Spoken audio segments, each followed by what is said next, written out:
Una quarta stagione quasi incredibile ci ha portati a centrare la qualificazione in Champions League grazie al quarto posto ottenuto in campionato. La nostra prima avventura europea, invece, si è fermata agli ottavi di finale, dove siamo stati eliminati dall'Inter dopo una doppia sfida tiratissima, decisa soltanto ai calci di rigore. Questa è la formazione che ci ha permesso di conquistare la Champions, ma diversi protagonisti sono ormai pronti a salutarci, come Shqiri che tornerà all'Eintracht, Gantenbein che è stato ceduto poco dopo la chiusura del mercato invernale, oppure Ortega che si ritirerà dal calcio giocato, mentre Urukai e Salas lasceranno il club a parametro zero a causa di un fastidioso bug che ci ha impedito di rinnovare i loro contratti o accettare eventuali offerte. Vi invito a lasciare like per supportare la serie ed iscrivervi al canale per non perdervi le altre avventure. E ora, senza ulteriori indugi, è tempo di iniziare la nostra quinta stagione. La dirigenza è chiara, vuole un'altra qualificazione in Champions League e per farcela ci autorizza ad aprire pacchetti oro rari, mettendoci a disposizione un budget di 41 milioni di euro, che potrà crescere con eventuali cessioni. Ci spostiamo su WeFoot e apriamo subito il primo pacchetto. Oltre a diversi top player fuori portata, troviamo due profili interessanti da tenere d'occhio. Il primo, per esempio, è Gabri Veiga, centrocampista o trequartista del Porto, davvero completo e intrigante, ma purtroppo dal prezzo proibitivo. Il secondo è Mohamed Kader Meite, giovane francese del Rennes alto 1,92, dotato di un gran tiro, ma ancora un po' grezzo e macchinoso nei movimenti. Le basi, però, ci sono tutte e potrebbe diventare un obiettivo concreto. Il secondo pacchetto invece è deludente, ci regala un solo nome valido, ma che sarà probabilmente il nostro primo acquisto. Yaya Fofana, portiere 28enne del Lione, affidabile, esperto e con un costo accessibile. Passiamo al terzo pacchetto che almeno stavolta ci regala due buone opzioni. Il primo è Adem Zorgane, mediano dell'Union Saint-Gilloise, giocatore equilibrato, capace di dare copertura e allo stesso tempo supportare la manovra offensiva. Anche il suo prezzo è tutto sommato abbordabile e il secondo invece è Christopher Nkunku, ormai in età avanzata ma ancora decisivo come punta o trequartista. Potrebbe essere un colpo d'esperienza a patto che il Milan non chieda troppo. L'ultimo pacchetto finalmente è davvero ottimo, ci propone tre giocatori davvero interessanti come Nahuel Molina, 31 anni ma ancora velocissimo e in gran forma fisica, che rappresenta un'ottima alternativa sulla destra, dove attualmente abbiamo solo Serichi. Il suo prezzo si aggira intorno ai 12 milioni. Poi Valentin Gomez, difensore centrale rapido ma troppo basso per i miei gusti e con una valutazione eccessiva, quasi pari all'intero budget. Infine Rodrigo Salazar, trequartista uruguaiano del Braga, tecnico, rapido, bravo nel tiro e nei passaggi. Se riuscissimo a permettercelo sarebbe un innesto perfetto e quindi è il momento di tuffarci in una sessione di mercato che si preannuncia bollente. Purtroppo però il file con le solite animazioni del mercato si è corrotto e quindi dovremo adattarci un po'. E partiamo subito con una bomba assoluta. Szymański lascia lo Schalke e si trasferisce al Borussia Dortmund per 38,6 milioni di euro. Ma non è l'unica cessione pesante. Infatti Musa parte per l'Ipsia per circa 27 milioni e mezzo e soprattutto, dopo una sola stagione, ma da protagonista assoluto, ci lascia anche Demirovic, destinazione Eintracht Francoforte per 43,5 milioni di euro. Con un tesoretto del genere, come abbiamo reinvestito? Ecco il riassunto completo. Il nostro mercato parte col piede giusto. 20 milioni a Lione per Yaya Fofana, che diventa subito la nuova saracinesca dello Schalke. Poi, a distanza di pochi giorni, ecco Adem Zorgane, 18 milioni per un centrocampista completo e dinamico. Seguono due acquisti di spessore, Molina e Nkunku, presi rispettivamente per 13 e 17 milioni. Ma il vero colpo di genio è Rodrigo Salazar, soffiato al Braga per soli 20 milioni e mezzo, una cifra quasi irrisoria per il suo potenziale. E per chiudere in grande stile, l'11 agosto arriva il colpo più costoso dalla finestra, Mohamed Kader Meite, 27,5 milioni per il nuovo partner d'attacco di Nkunku. Con le partenze delle nostre due punte, l'attacco ha assunto una fisionomia completamente diversa e anche l'intera squadra ora si presenta rinnovata. Abbiamo inoltre promosso 4 giovani della primavera che ci aiuteranno a completare la rosa e cresceranno sotto la guida dei veterani. Il campionato è iniziato e la prima giornata ci ha visto esordire in trasferta contro il Set Pauli. Gara intensa, ma alla fine portiamo a casa una vittoria per 3-2. A settembre però arriva la prima battuta d'arresto. Il Mainz ci sorprende in casa e ci batte 3-1, impedendoci di imporre il nostro gioco. Dopo la pausa nazionale affrontiamo il Borussia Mönchengladbach, ma anche qui niente vittoria. Finisce 2-2. Le prime 3 giornate mostrano qualche crepa in difesa, ma non c'è tempo per pensarci adesso. Sta per arrivare il nostro debutto in Champions League. Prima però diamo uno sguardo al nostro girone in Champions League. Oltre a Juventus e Barcellona, le due vere corazzate del gruppo, ci aspettano anche PSV e Porto, avversarie toste ma contro cui possiamo assolutamente giocarcela. Sulla carta non sarà semplice, ma l'obiettivo è chiaro: centrare almeno i playoff e continuare a scrivere la nostra storia in Europa. E allora si vola al Camp Nou, perché ci attende il Barcellona. I Blaugrana giocano con un 4-3-1-2 molto particolare, con una linea difensiva composta quasi interamente a difensori centrali. Dal centrocampo in su, però, la qualità è mostruosa e difficilmente avranno bisogno di spinta dai terzini. Abbandonato il tiki-taka, ora utilizzano un gegenpressing aggressivo, proprio come noi. Insomma, due squadre a specchio, stesso sistema di gioco, a fare la differenza sarà la qualità dei singoli. Per questo motivo schieriamo tutti i titolari, compreso Bistek, leggermente affaticato ma pronto a dare tutto per 90 minuti. È il momento, ha inizio la nostra prima avventura in Champions League. È il giorno più atteso, sono all'esordio in questa edizione della UEFA Champions League. La gara promette spettacolo.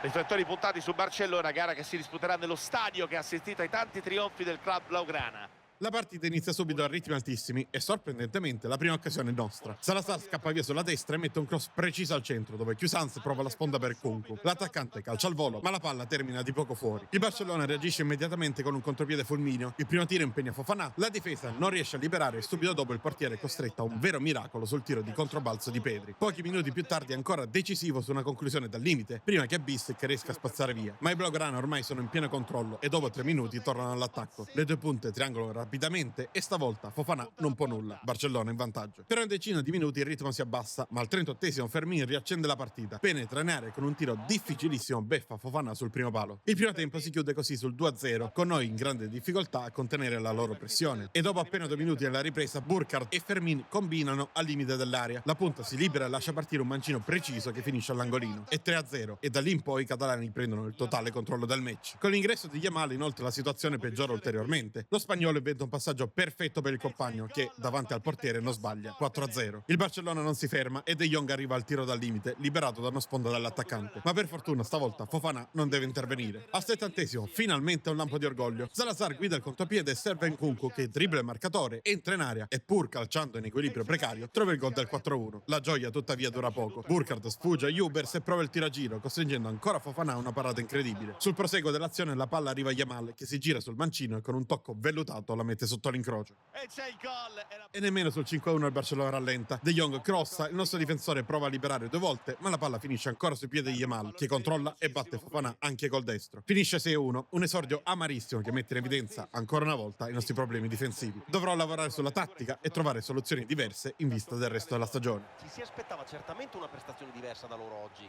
La sconfitta macchia il loro esordio in UEFA Champions League e rischia di avere qualche strascico di troppo.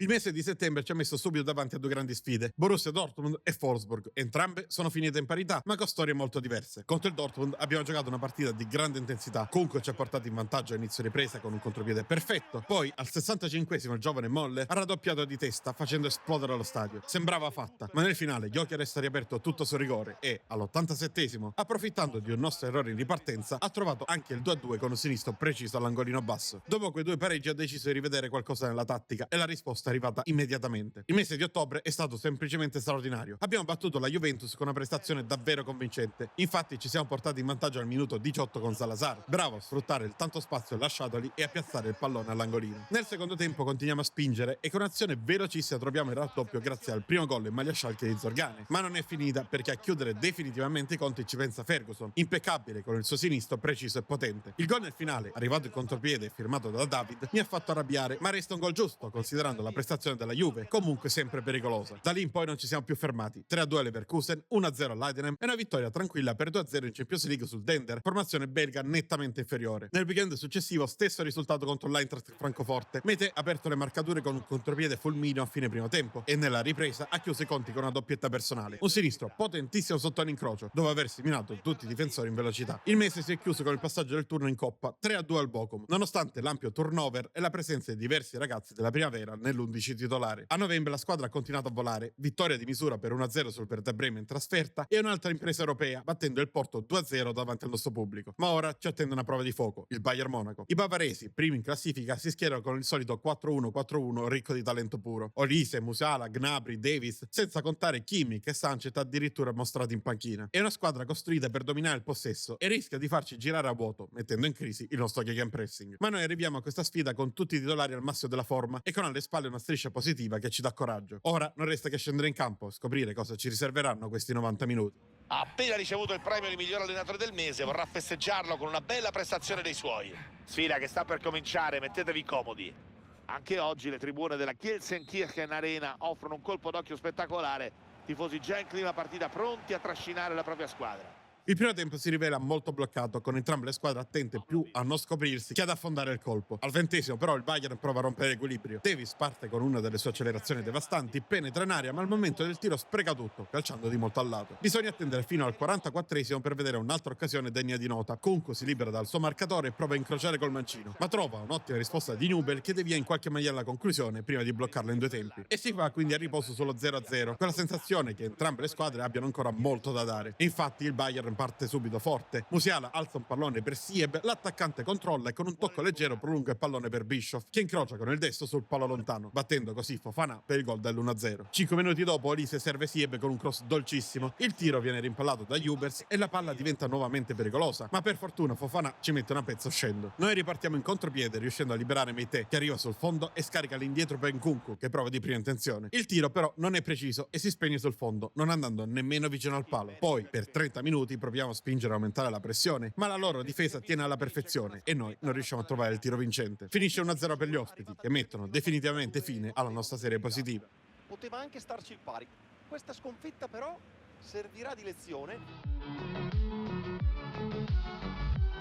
Tuttavia la sconfitta con il Bayern Monaco non ci ha minimamente demoralizzati. Dopo la pausa per le nazionali siamo tornati in campo con una reazione da grande squadra, vincendo in trasferta contro lo Stoccarda per 3-0. Poi abbiamo chiuso il mese con un pareggio in Champions League contro lo Strasburgo, utile comunque per la classifica. Dicembre invece è iniziato nel migliore dei modi, con 4 vittorie consecutive, 2 in campionato contro Colonia e Friburgo, una in Pokal contro il Wolfsburg e un'altra in Champions, 2-0 alla Dinamo Kiev. E in quella gara Nkunku ha aperto le marcature dopo pochi secondi con una potente conclusione di destro, mentre il Fausi ha servito Meté per il raddoppio a porta sguarnita pochi minuti dopo. Il mese si è poi chiuso con 2 pareggi contro Hoffenheim e Union Berlino. Gennaio invece porta con sé una grande novità: possiamo finalmente aprire altri 2 pacchetti. Ci spostiamo quindi su VFoot e vediamo cosa ci offre il mercato. Il primo pacchetto contiene un terzino sinistro davvero interessante, Jaden Osterwolde, alto, veloce e in grado di adattarsi anche come centrale. Non abbiamo tutto il budget necessario, ma con qualche cessione potremo riuscire a prenderlo. Il secondo pacchetto invece è del tutto inutile, solo leggende, calciatrici e giocatori ormai ritirati. Per finanziare l'acquisto di Osterwolde cerchiamo una sistemazione per Quagliata, in scadenza di contratto e non intenzionato a rinnovare. Il Ghent arriva in nostro soccorso acquistandolo per quasi 2 milioni di euro, ma quando proviamo a bussare alla porta del Leeds per avviare la trattativa, ecco che il gioco decide di metterci nuovamente i bastoni tra le ruote. Al momento di inserire l'offerta, il menu si blocca e appare una schermata viola vuota. Non importa quanto ci provi, continua ad apparire la stessa schermata inutile. Ho provato poi a delegare l'offerta, ma lo stesso problema si è presentato col contratto e alla fine ho terminato i giorni a disposizione. Insomma, trattativa fallita.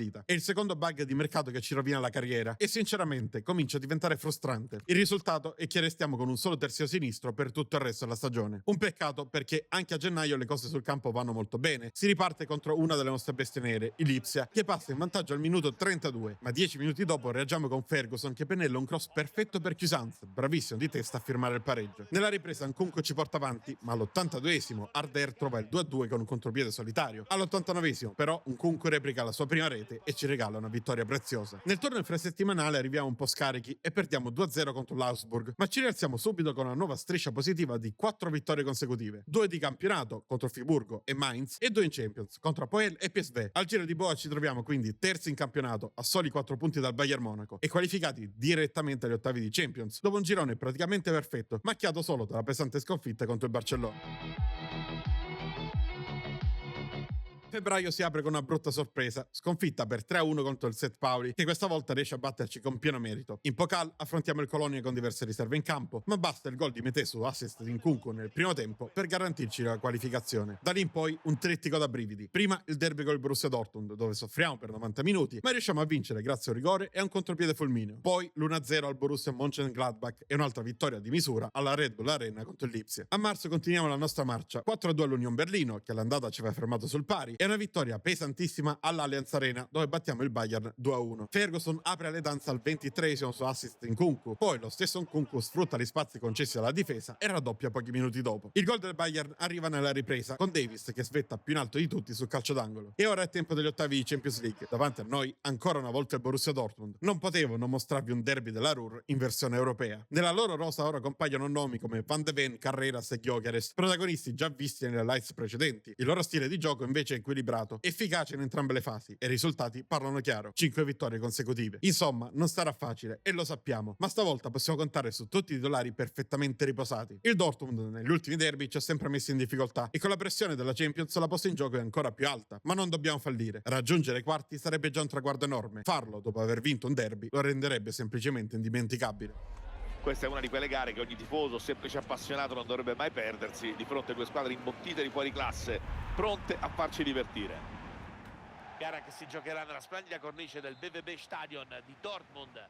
La prima occasione del match è per il Dortmund, con Gyökeres che ruba palla e calcia in un solo movimento, per nostra fortuna senza centrare lo specchio della porta. E anche l'ultima occasione degna di nota di un primo tempo bloccato, che si chiude solo 0-0. Nel secondo tempo la partita però cambia volto, le squadre si aprono di più, ma è ancora il Dortmund a rendersi pericoloso. Chukwuemeka sfiora un gran gol, poi Mecha prova dal limite costringendo Fofana a un intervento decisivo per salvare la porta. Noi rispondiamo ribaltando l'azione, spostiamo il pallone sulla destra e riusciamo a liberare Zorgane al tiro da fuori. Serve un grande intervento di Kobel per negare l'1-0. Sul calcio d'angolo successivo la palla arriva perfetta sulla testa di Bissek, che da capitano la piazza nell'angolino e manda avanti lo Schalke nel derby europeo. Poco dopo Zorgane trova un corridoio per servire Cuisance, che calcia di prima intenzione, ma ancora una volta Kobel salva la sua porta. Dall'altra parte invece perdiamo la marcatura su Gyökeres, che non è perfetto nel controllo palla e nel tentativo di tirare finisce per colpire Fofana in uscita. La gara rallenta, ma 4 minuti al termine arriva la beffa. Lo svedese resiste a due contrasti e calcia con forza. Fofana ci mette le mani, ma la respinta finisce sui piedi di Adeyemi, che segna a porta spalancata. L'andata degli ottavi si chiude così in parità. Un vero peccato, perché avremmo potuto vincerla, ma al ritorno potremo contare sul nostro pubblico pronto a riempire lo stadio. Sta apertissima, tutto rimandato ai prossimi 90 minuti. Infatti, al ritorno, davanti a un pubblico in delirio, siamo riusciti a vincere 1-0 contro il Borussia Dortmund, un successo che ci regala il passaggio del turno e una delle notti più belle della nostra stagione. Nelle due gare successive in campionato battiamo 2-1 il Werder Brema, ma poi inciampiamo in casa contro l'Eintracht Francoforte, che ci supera di misura per 1-0. Aprile però non parte nel migliore dei modi, arriva un'altra sconfitta, ancora più pesante, 1-2 contro l'Heidenheim. Ma quando serve una risposta, la squadra la trova nel modo migliore possibile. Ai quarti di Champions League, davanti al nostro pubblico, battiamo il Liverpool 1-0 grazie alla rete di Meté, che ci fa sognare un'altra impresa europea. Al ritorno però i Reds si prendono la rivincita con un 4-1 senza storia che ci elimina dalla competizione. Una batosta, ma anche una spinta a concentrarci sul campionato, dove siamo ancora pienamente in corsa. E la reazione non si fa attendere: 4-1 alle Leverkusen, poi 2 vittorie di misura per 1-0 contro Wolfsburg e Colonia, e nel mezzo anche la semifinale di Pokal contro l'Hertha Berlino, vinta con un perentorio 2-0 che ci porta dritti in finale. Il 4 maggio arriva una sconfitta di misura contro lo Stoccarda, ma ci riscattiamo subito dopo con una vittoria netta, 3-0 l'Augsburg, partita dominata dall'inizio alla fine. A questo punto la classifica è chiarissima: Schalke 68 punti, Borussia Dortmund 65. Siamo ad un passo dalla storia e abbiamo 2 risultati su 3 contro l'Hoffenheim per riportare clamorosamente lo Schalke sul tetto di Germania. Sappiamo però che questa squadra è sempre stata un avversario complicato. Si schierano infatti col solito 4-2-4 con 2 punte e 2 ali offensive, con diversi giocatori interessanti e un gegenpressing che, quando funziona, può mettere in crisi chiunque. Cuisance e Molina invece non sono al meglio, quindi partono dalla panchina. Spazio El Fausi e Seriki dal primo minuto. Ora non resta che fare nostro, restare concentrati e non perdere. Un solo obiettivo: portare il titolo della Bundesliga a Gelsenkirchen. Sono lontani appena un punto dal titolo, questo può essere il grande giorno, basta un pari per festeggiare al termine di questi 90 minuti intensissimi che stiamo per vivere.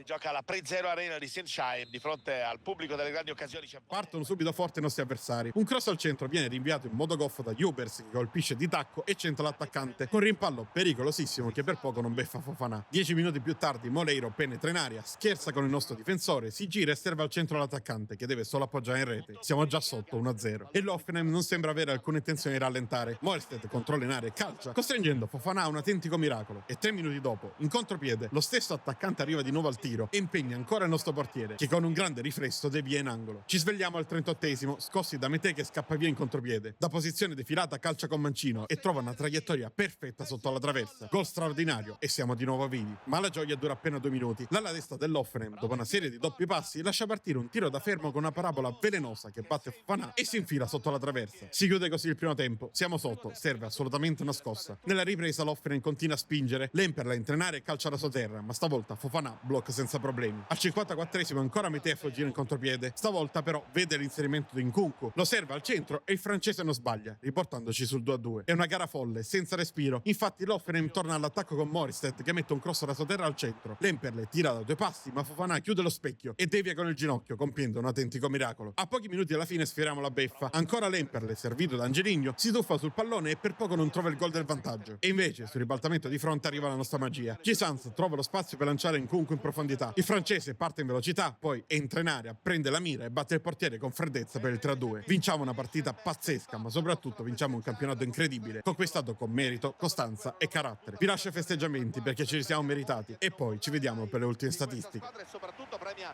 l'enorme continuità. Non hanno fallito l'appuntamento con la storia, ci hanno sempre creduto, Pier, mettendosi dietro avversarie sulla carta più quotate. La dimostrazione della forza mentale di un gruppo capace di rimanere sempre unito per conquistare l'obiettivo prefissato.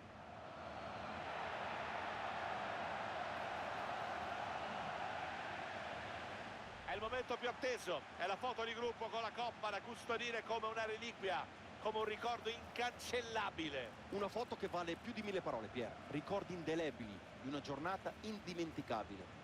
Questa è la classifica finale, chiudiamo al primo posto con 71 punti, coronando una stagione straordinaria. Il Borussia Dortmund pareggia con il Bayern Monaco e si ferma a quota 66, mentre il Lipsia, dopo anni di dominio, crolla fino al 6° posto. Una settimana dopo ci attende l'ultimo atto, la finale di Pokal, ancora una volta contro il Borussia Dortmund, nell'ennesimo derby di questa stagione infinita. Loro passano in vantaggio al minuto 36 con una bellissima azione manovrata, ma noi rispondiamo subito a inizio ripresa con il solito Nkunku che semina il panico e trova il pareggio. La nostra gioia però dura poco. 10 minuti più tardi Gyökeres si tuffa di testa e segna il gol che consegna la coppa ai gialloneri. Un vero peccato, ma bisogna accettarlo. Stavolta l'hanno meritata loro. Mi sembra giusto chiudere premiando 3 giocatori che più di tutti hanno segnato questa stagione. Il primo è Fofana, chiamato a raccogliere l'eredità di Ortega, ha risposto alla grande con 54 presenze e 24 clean sheet. Decisivo in tantissime occasioni, ma soprattutto in quella parata miracolosa contro l'Hoffenheim. Una parata che di fatto ci ha consegnato il titolo. Il secondo Michael Cuisance per riconoscenza, ma anche per merito. Titolare dal primo giorno, ancora una volta ha guidato il nostro centrocampo con personalità, collezionando 47 presenze, 7 gol e 10 assist. Uno degli uomini simbolo di questa squadra, uno di quelli che hanno contribuito a costruire tutto questo percorso. E infine Nkunku, protagonista assoluto della nostra rinascita. A 32 anni è tornato in Germania per dimostrare di essere ancora decisivo e ci è riuscito. 50 presenze, 29 gol, 9 assist e una media voto vicino all'8. Numeri da fuori classe, ma soprattutto da leader vero. E adesso, davanti a questa schermata, è giusto dirlo, è stato bellissimo, intensissimo, ma è arrivato il momento di fermarsi. Troppi bug, troppi limiti tecnici che rendono sempre più difficile andare avanti. Senza poter fare mercato, questa carriera inoltre non avrebbe senso di continuare. Per ora è giusto chiudere qui, ma non è un addio, è solo una pausa prima di qualcosa di nuovo. Presto arriverà una nuova carriera e nel frattempo vi invito a passare dal commento pinnato dove troverete il link al Discord del canale. Lì potrete votare nei sondaggi e contribuire voi stessi alla scelta della prossima carriera. Ma per oggi è tutto, spero che il video vi sia piaciuto e se così fosse allora lasciate like e iscrivetevi per tanti nuovi contenuti. Noi ci vediamo nel prossimo video, ciao ragazzi!